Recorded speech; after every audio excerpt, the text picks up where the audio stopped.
Quais seriam então as recomendações de uso para essa lente? Bom, primeira delas é que se você quer fazer vídeos, ela é uma boa opção, porque ela tem o foco STM, a abertura f2.8 também vai ser muito interessante, uma vez que se você precisa de um pouco mais de luz, essa abertura f2.8 faz muita diferença e esse é o motivo pelo qual ela se tornou a minha lente principal para fazer vídeos, tá?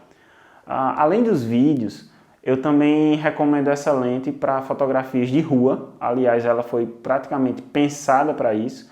Essa lente é simplesmente ideal para fotografia de rua, inclusive por ela ter esse design aqui, pancake, né? Esse design bem compacto, ela é bem fininha e por causa disso ela é super discreta. Inclusive é um dos motivos pelos quais quase todas as vezes em que eu saio com a câmera e penso assim, eu vou levar só uma lente, geralmente eu levo a 24mm, tá? Porque é uma lente compacta, é uma lente muito versátil, entrega qualidade. Eu sei que a maioria das fotografias que eu quiser fazer com ela, seja retrato de pessoa, seja pegar um pouco de paisagem, diversos tipos de fotografia com um pouco mais de luz, com um pouco menos de luz, eu consigo fazer com ela.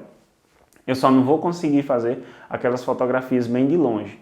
Mas pessoas, paisagem, macro, dá para brincar com tudo isso e obter sim resultados de qualidade e ter muitas possibilidades criativas com a 24mm f2.8 STM, tá?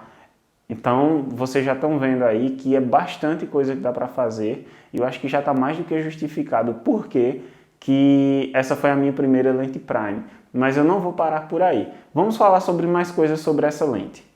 Para não dizer que ela tem só coisa boa, vamos falar aqui de alguns contras. Já falei de vários prós, vamos falar agora de alguns contras.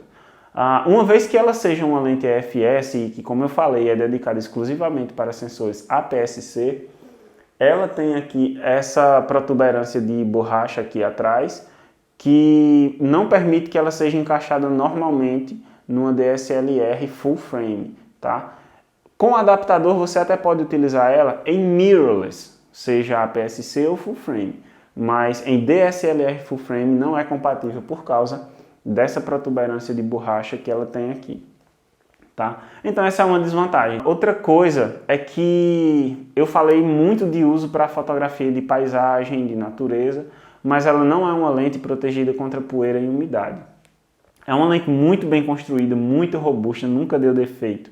Eu faço um uso intensivo dessa lente, frequente demais. Já até deixei aluno fotografando com a câmera e com essa lente na escola em várias ocasiões, nunca apresentou defeito. Muito bem construída, mas não é selada contra poeira e umidade. Não tome chuva com essa lente. Na verdade eu até já tomei e ela aguentou, mas ela não é feita para isso, não tem selagem contra poeira e umidade, não é uma lente vedada, tá? Então essa fragilidade aí é uma coisa que para mim é importante, já que eu faço muita imagem de natureza e eu considero sim um ponto negativo. Um outro ponto negativo que a gente poderia falar é que ela não tem o Image Stabilizer, não é? O famoso IS, o estabilizador de imagem. Ela não é uma lente estabilizada e, portanto, ela é mais sensível a captar movimentos. Uma coisa que justifica um pouco isso é que sem o estabilizador de imagem, isso tanto permite que ela seja pequenininha quanto barata, como também isso se justifica por ela ser uma 24mm. Então, como você não tem um campo de visão muito estreito, como você não está ali usando aquela mira telescópica para fotografar, e sim um campo de visão um tanto mais aberto, então ela não é tão sujeita assim a perder resolução por tremido. Mas de ponto negativo é basicamente isso, ela é um pouco menos nítida do que a 50mm, mas ela é ainda uma lente muito nítida, uma lente com excelente qualidade. Eu simplesmente adoro essa lente.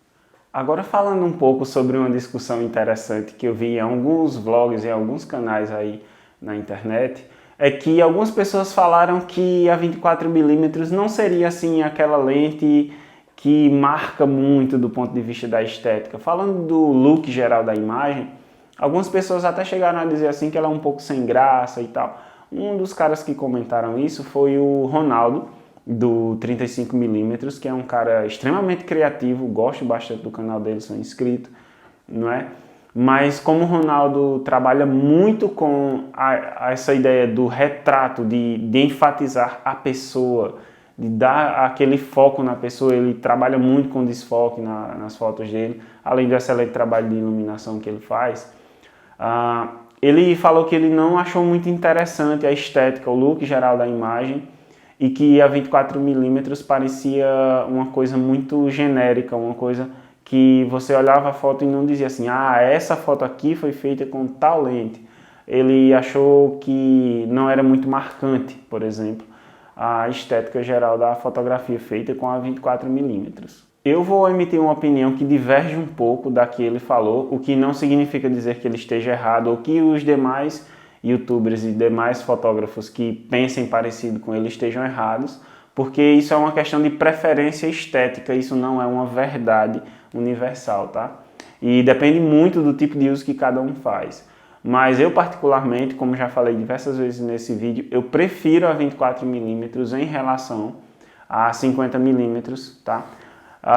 E inclusive eu gosto muito das possibilidades criativas. Agora eu confesso que às vezes é um pouco difícil compor com 24mm, justamente porque ela não é assim aquela lente que fecha bastante o campo de visão para você ter mais facilidade de isolar um ponto de interesse, assim como ela também não é uma grande angular propriamente dita no sensor APS-C, e portanto você também não tem aquela facilidade para pegar uma grande paisagem. Isso significou para mim, mesmo para mim que já tem uma perspectiva de uso mais alinhada com essa lente, isso gerou para mim uma curva de aprendizado maior. Para vídeo não foi problema, ela se encaixou perfeitamente para fazer vídeo desde o começo, desde o primeiro uso. Eu fiz o vídeo e pensei assim, poxa, essa é a lente ideal, eu devia mesmo ter comprado ela. Para fotografia foi uma curva de aprendizado maior, até que eu conseguisse enquadrar melhor, até que eu conseguisse entender melhor qual era a linguagem que ia se encaixando. E independente disso, qualquer lente você sempre vai estar aprendendo a utilizar ela, sempre vai estar se aperfeiçoando. Se ela causar algum estranhamento, eu considero isso normal, mas eu não considero ela inferior em termos de possibilidades criativas a uma 50mm, por exemplo. Eu já consegui fazer diferentes fotografias de paisagem, já consegui fotografar paisagens um pouco amplas, paisagens um pouco mais próximas, paisagens compostas através de panoramas, em que eu compus a imagem através de várias fotografias, o que eu faço com certa frequência. Por quê? Porque eu utilizo essa lente por ser bastante nítida, bastante compacta, tem uma série de características. Eu gosto de fotografar com ela muito. Como eu já falei, se eu for sair com uma única lente, provavelmente é a FS 24mm f2.8 STM que eu vou utilizar. E se eu quiser capturar uma paisagem mais ampla do que o campo focal dela permite, então eu faço diferentes fotografias para compor um panorama. Geralmente eu faço isso quando necessário, mas mesmo em fotografia única para o APS-C, mesmo fotografia única, um clique só ali e já capturar a imagem. Eu gosto muito da 24mm e, claro, repito, isso vai de cada um, mas essa lente, da minha parte, está mais do que recomendada. E eis que está aqui feito e chegou o dia de nós termos o review da Canon EFS 24mm f2.8 STM. Se você gostou desse conteúdo, não se esqueça de se inscrever no canal, é de graça, e clica no sininho para acompanhar os próximos vídeos, para você receber a notificação quando vier o próximo conteúdo. Deixo vocês com um pouco mais de imagens feitas com esta pequena notável. Até o próximo vídeo e muito obrigado.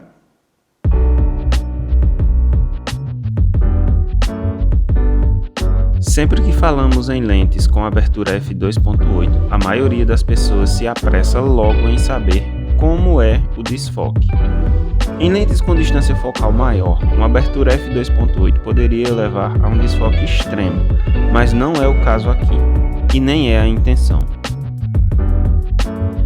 Esta é uma lente cujo desfoque enfatiza um plano em relação ao outro, mas sem fazer nada desaparecer por completo.